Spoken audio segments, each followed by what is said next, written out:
Nous voici arrivés à la 6e vidéo consacrée à Saint-Germain. Nous ferons ici le récit de la façon dont le saint homme vécut les derniers jours de sa vie puis mourut. Nous vous souhaitons bonne écoute, que Dieu bénisse.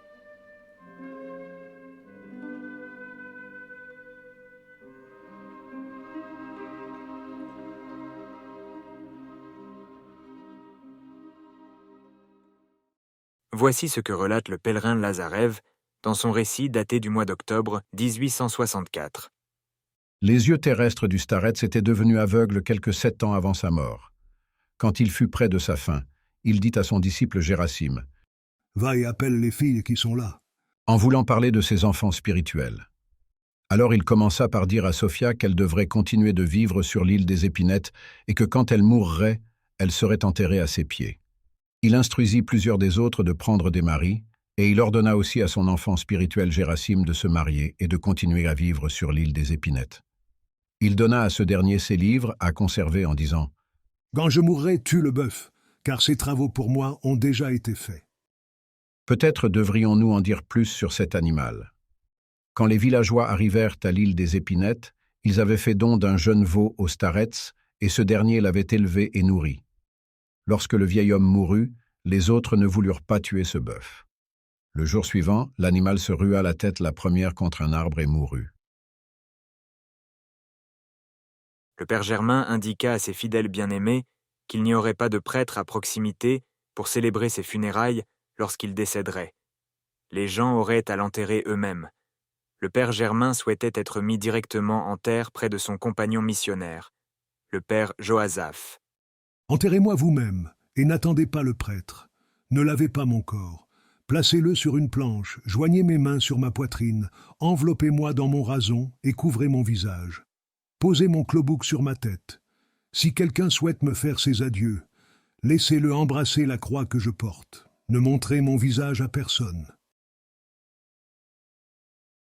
Voici un nouvel extrait du récit du pèlerin Lazarev.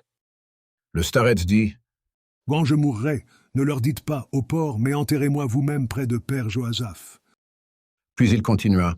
« Allumez une bougie devant les icônes et laissez mon élève Gérasime lire dans les Actes des Apôtres. » Après quelques leçons de ce saint livre, le visage de l'ancien s'illumina et il dit « Loué sois-tu, ô Seigneur. » Il ordonna alors d'éteindre les bougies et leur dit que le Seigneur lui avait offert 1 semaine en plus de vie. 1 semaine passée, le starets, comme auparavant, ordonna que les bougies soient allumées et que Gérasime lise dans les Actes.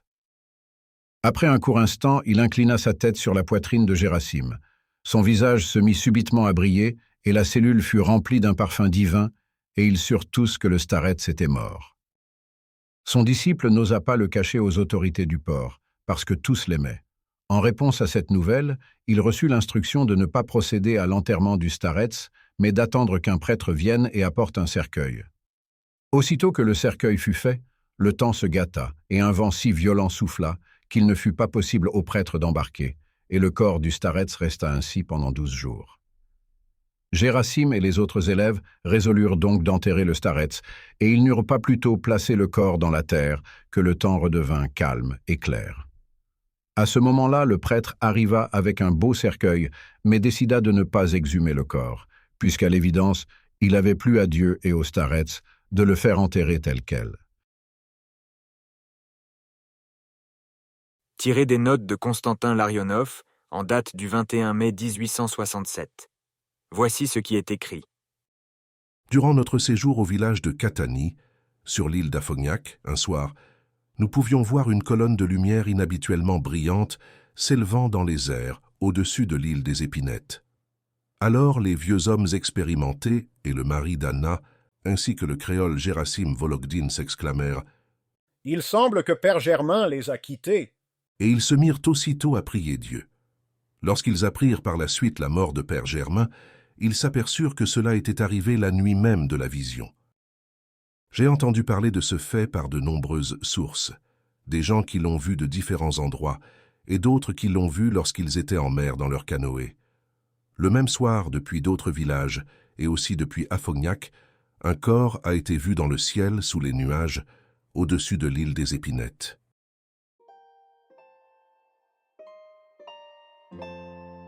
C'est ainsi que le père Germain s'est endormi dans le Seigneur le 13 décembre 1837, âgé d'environ 80 ans.